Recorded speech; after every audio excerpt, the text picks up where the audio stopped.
Hey everyone, and welcome back to another video. And in this video, I'm going to show you how to change the default sort option on Feedly.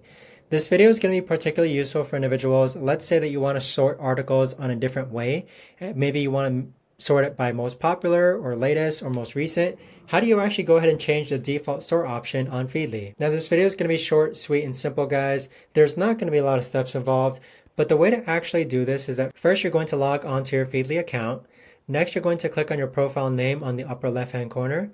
Next, you're going to click on Settings. Afterwards, click on General, this button right over here. If you scroll a bit down, you'll see that the default sort option, it has a tooltip right over here.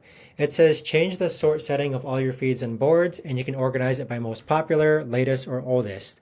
So that right there, guys, is the best and easiest way that I know of to actually go ahead and change the default sort option on your articles on Feedly. If you guys know of a better or easier way to actually do this, let me know in the comments down below. I would love to know. Thanks so much for watching, everyone, and I'll see you guys all in the next video.